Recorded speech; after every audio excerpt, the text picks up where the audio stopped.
خدا کرے میری عرض پاک پہ اترے وہ فصل گل جسے اندیشہ زوال نہ ہو، جہاں جو بھی پھول کھلے وہ کھلا رہے برسوں، یہاں خزاں کو گزرنے کی بھی مجال نہ ہو، جہاں جو سبزہ کھلے وہ ہمیشہ سبز رہے، اور ایسا سبزہ کہ جس کی کوئی مثال نہ ہو۔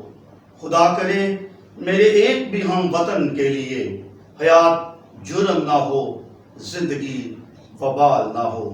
خدا کرے میری عرض پاک پر اترے وہ فصل گل جسے اندیشہ زوال نہ ہو۔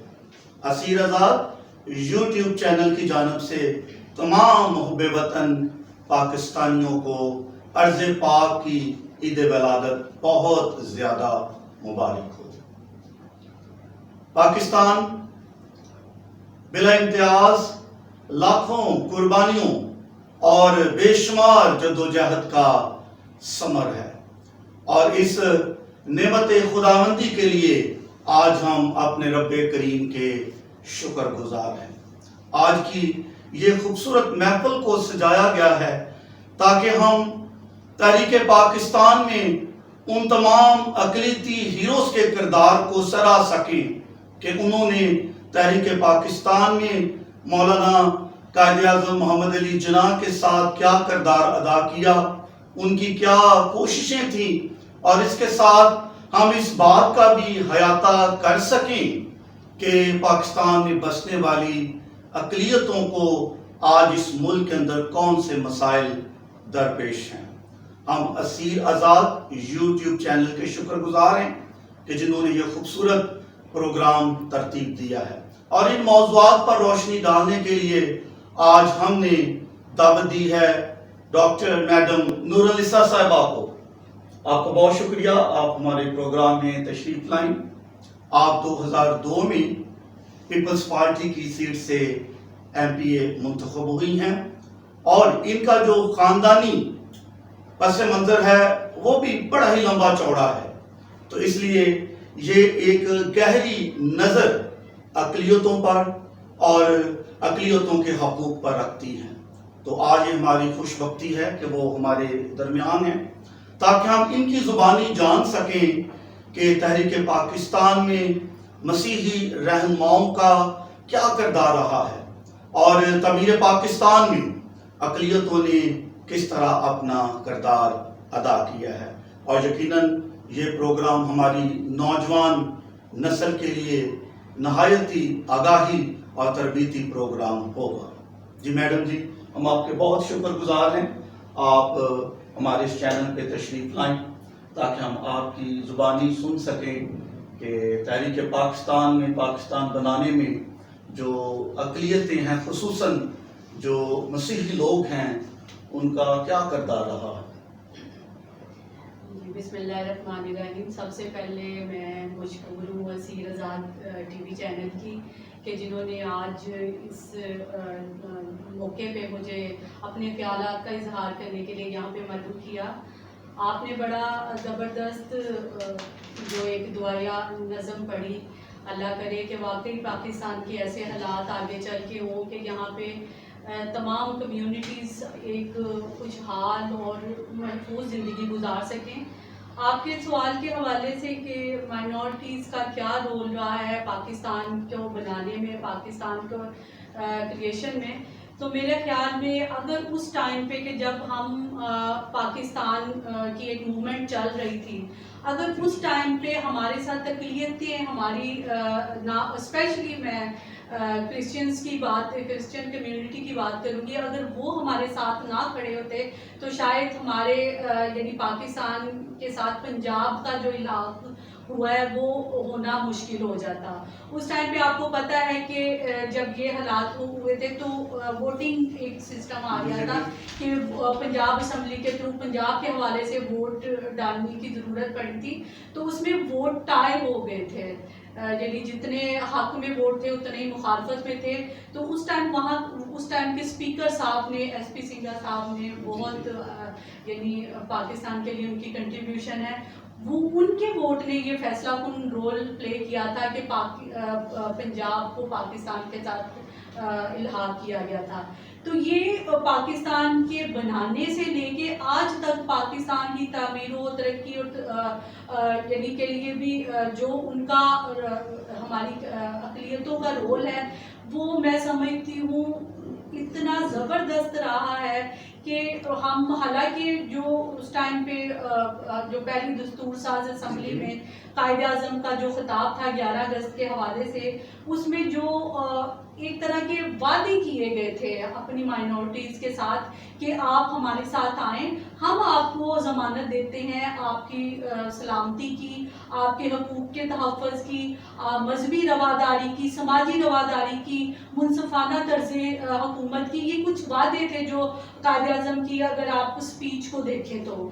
مگر ابھی تک یہ ہمارے ساتھ جو چل رہی ہیں ہماری مائنورٹیز, حالانکہ میں سمجھتی ہوں میں ان کو اقلیتیں کہنا پسند نہیں کرتی کیونکہ یہ جتنا پاکستان ہمارا ہے مسلمانوں کا ہے اتنا ہی ہماری ساری اقلیتوں کا ہے, اتنے دوسرے بہن بھائیوں کا ہے. اور یہ جھنڈا جو ہمارا سبز ہلالی جھنڈا ہے یہ اس میں ظاہر کرتا ہے کہ یہ جتنا پاکستان ہمارا ہے اتنا ان کا بھی ہے.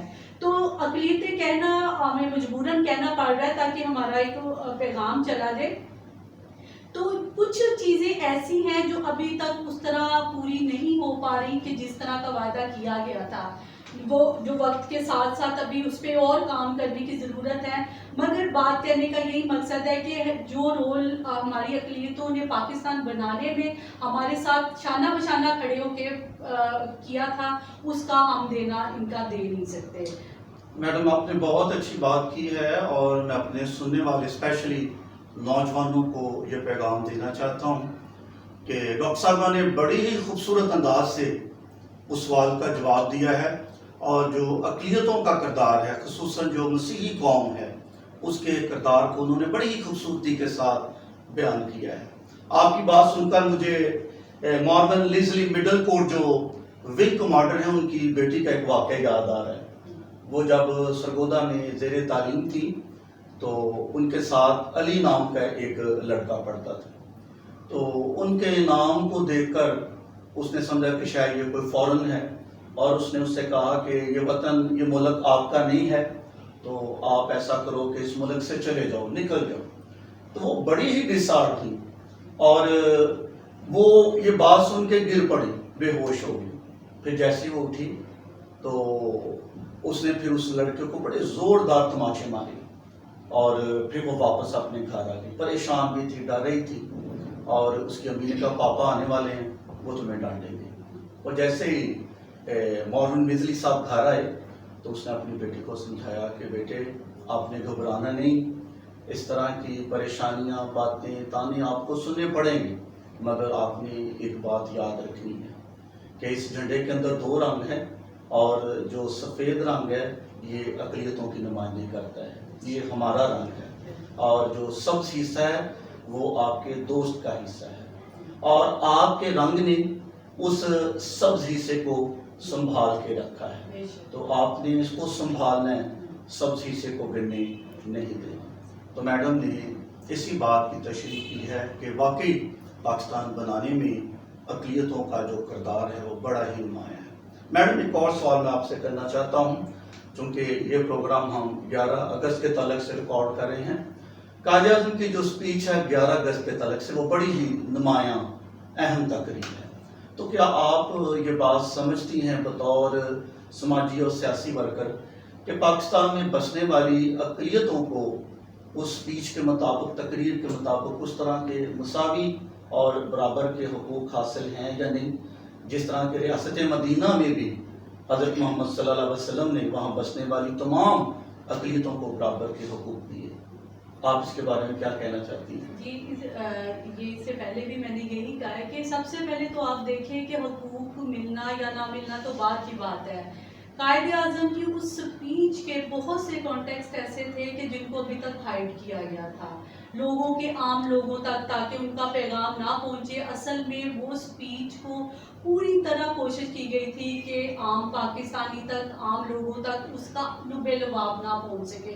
अपनी मर्जी के कुछ हिस्से यानी पब्लिश हुए, बाकी उन्होंने कोशिश की कि पूरी तरह इसको गायब कर दें। मगर बात यही है कि वो स्पीच कोई बंद कमरे में या अकेले उन्होंने नहीं की थी। उन्होंने पहली स्पीच की थी दस्तूर साज असम्बली में और पूरे अवाम के सामने की थी, और उसमें उन्होंने क्लियरली कहा था कि हुकूमत पाकिस्तान का इससे कोई सरोकार नहीं है कि कोई हिंदू है, कोई मज़हब, वो किस मज़हब से तल्लक रखता है, वो किस कास्ट से तल्लक रखता है, वो किस रिलीजन से तल्लक रखता है। हम तमाम शहरी पाकिस्तान के शहरी हैं, और रियासत का जो किरदार है वो माँ वाला किरदार है। तो उसमें हमारे जितनी माइनॉरिटीज़ हैं, वो चाहे चर्च में जाए, चाहे गिरजाघर में, या किसी भी इबादत गाह में जाए, ये हमारा कंसर्न नहीं है। सबको इक्वली राइट्स मिलेंगे। और ये कायदे आज़म की बाद की भी स्पीचेस में, ये तो उनकी सबसे पहली स्पीच थी ना, उसके बाद भी जितनी स्पीचेस हुई, उन्होंने बार बार इस पे जोर दिया कि पाकिस्तान के रहने वाले तमाम शहरियों को। और आप देखें, जब ये दस्तूर साज असम्बली में कायदे आज़म ने खिताब किया था, ये चेयरमैनशिप मंडल साहब जो वहाँ उस टाइम के थे, उनके यानी वो चेयरमैनशिप के अंदर। और फिर उनके, आप इन्हें देखें, माइनॉरिटीज पे कायदे आज़म का कितना, अपने साथियों पे कितना ट्रस्ट था कि उन्होंने सबसे पहले लॉ मिनिस्टर भी उनको अपॉइंट किया। तो ये आप यानी उनको अल्लाह ताला ने इतनी जिंदगी नहीं दी, वरना उन्होंने शुरुआत जिस तरह से की थी, जिस तरह से अपने साथ लोगों को लेकर चलना शुरू किया था, बाद के आने वाले लोगों ने, जिन लोगों ने यानी पाकिस्तान को कोशिश की है कि हमेशा तनज़ली की तरफ जाए, नीचे की तरफ जाए, उन लोगों ने बड़ी कोशिश की है कि इस मुल्क के अवाम में यानी फूट डाली जाए। ये सिर्फ अक़लियतों और अक्सरियतों के हवाले से नहीं है, ये मुसलमानों के हवाले से भी देख लें। शिया सुन्नी फैक्टर कभी आ जाता है, कभी देवबंदी फैक्टर आ जाता है। इसी तरह मुसलमानों के हवाले से और दूसरी कम्युनिटीज़ के हवाले से कोशिश की गई है कि ये आपस में जुड़ के ना रहे, ताकि पाकिस्तान को कमज़ोर किया जा सके। तो उस तकरीर के हवाले से जो कायदे आज़म के अल्फाज थे, या जो उनके इरादे थे, उस पर अभी तक उस तरह अमल नहीं हो रहा जिस तरह ज़रूरत है। और इसके लिए ज़रूरी है कि तमाम पॉलिटिकल पार्टीज़ जो आइन के हवाले से, जो 1973 के आइन में अक़लियतों को हकूक़ दिए गए हैं, उसी तरह ही अमल दरामद होना चाहिए। अक़लियतों के पढ़े लिखे बच्चों को उसी तरह ही नौकरियों में हिस्सा मिलना चाहिए जिस तरह बाकी लोगों को मिलता है। तो ये कुछ चीज़ें हैं जिस पे अभी काम करने की ज़रूरत है। बिल्कुल, मैं इस बात की तायद भी करता हूँ, और आपकी पार्टी के तलक से भी, कि आपकी पार्टी ने इस सिलसिले में बहुत अहम किरदार अदा किया। 26 मई 2009 को यूसुफ रज़ा गिलानी की ज़ेरे सदारत आपने 5% जो कोटा है उसे भी मंजूर करवाया है। हमारी दुआ है कि आइंदा भी आप ज़रूर आएंगे। आपकी पार्टी, आपका क्या मंशूर है अक़लियतों के तलक से? अगर अब खुदा आपको लेकर आता है, बरसर इक़्तिदार आप आते हैं, तो आप क्या कुछ करना चाहते हैं अक़लियतों के लिए, या क्या कुछ आपके ज़हन में जो आप पिछले सालों में नहीं कर सके? जी, इसमें सबसे पहले तो मैं शहीद ज़ुल्फ़िकार अली भुट्टो साहब से शुरू करूँगी कि उन्होंने जब 1973 का आइन दिया था, तो उसमें अक्सरियत के साथ साथ अक़लियतों के भी हुकूक़ की ज़मानत दी गई थी कि उनको भी इक्वल सिटीज़नशिप का यदि एक दिया गया था रुतबा, कि उनके भी वही हुकूक़ हैं जो बाकी तमाम पाकिस्तानियों के हैं। तो उनको उतना टाइम नहीं मिला। फिर आप देखें, शहीद मोहतरमा बेनज़ीर भुट्टो ने भी इस चीज़ को ही आगे बढ़ाया। आसफ ज़रदारी साहब ने यानी जब वो प्रेसिडेंटशिप थे, उन्होंने ये उनके दौरे हुकूमत में 5% कोटे वाला काम हुआ।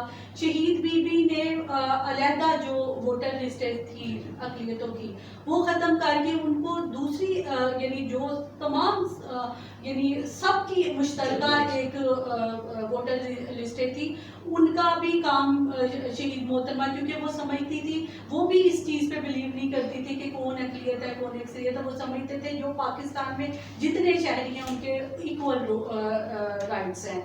तो इसी तरह हमारे चेयरमैन बिलावल भुट्टो साहब, इसके अलावा हमारी सेनेट पे और नेशनल असेंबली में जो सीटें अक़लियतों की रखी गई वो भी पाकिस्तान पीपल्स पार्टी का कारनामा है कि जो उन्होंने बढ़ाई भी थी और रखी भी थी।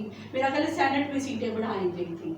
तो अभी हमारे चेयरमैन बिलावल साहब चूँकि पार्टी को लीड कर रहे हैं, वो भी प्रोग्रेसिव माशरे पे बड़ा जोर देते हैं और वो ये चाहते हैं कि जो पाकिस्तान की तमाम इकाइयाँ हैं वो इस पाकिस्तान को मजबूत भी करें, इसकी फेडरेशन को भी मजबूत करें और मिलजुल के पाकिस्तान को तरक्की की राह पे लेके जाएं। आप जानते हैं कि पीछे उनके इस स्टेटमेंट को बड़ा क्रिटिसाइज भी किया गया कि उन्होंने कहा कि अगर किसी और कम्युनिटी से भी प्राइम मिनिस्टर के ओहदे तक कोई एलिजिबल है, किसी में अहलियत है तो उसको आना चाहिए, प्रेसिडेंट के ओहदे तक पे भी और प्राइम मिनिस्टर के ओहदे पे भी।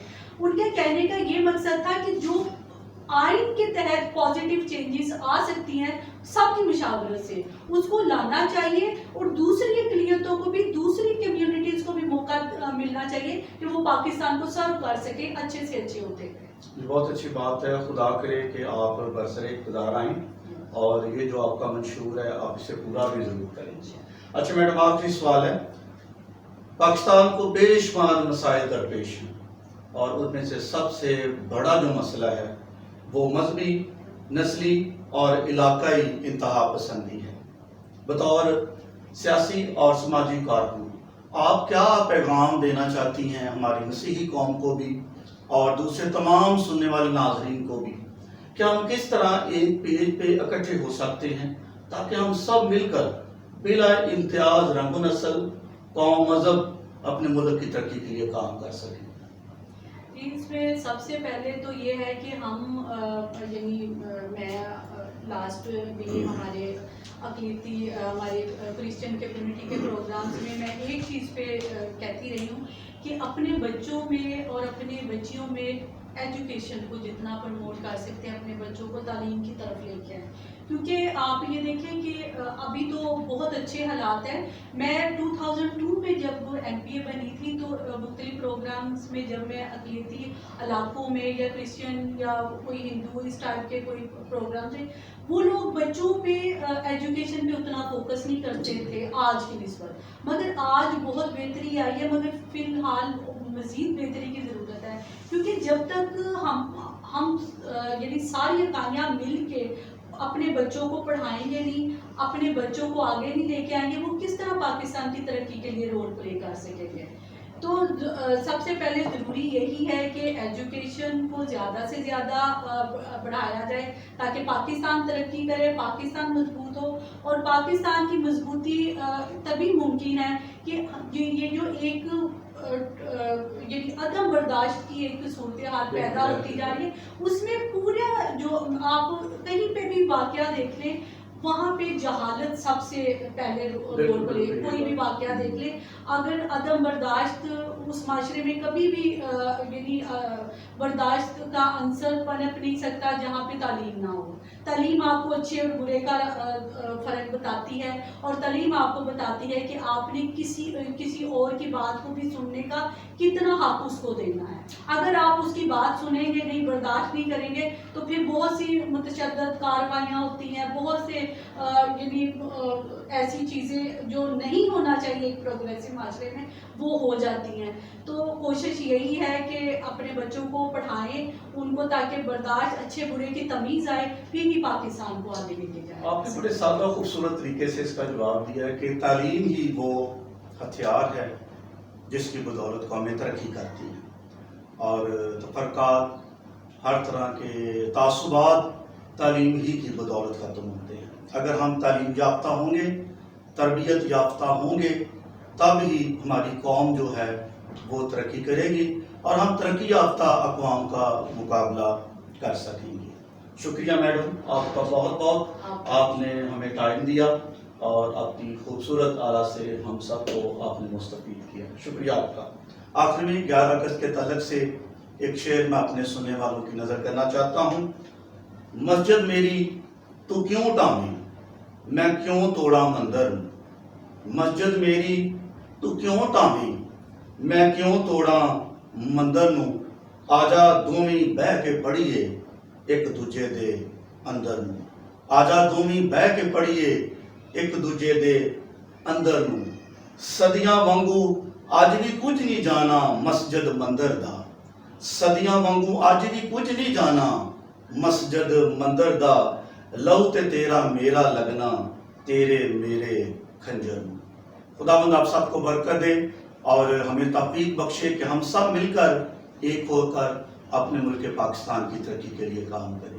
آپ سب کا بہت شکریہ۔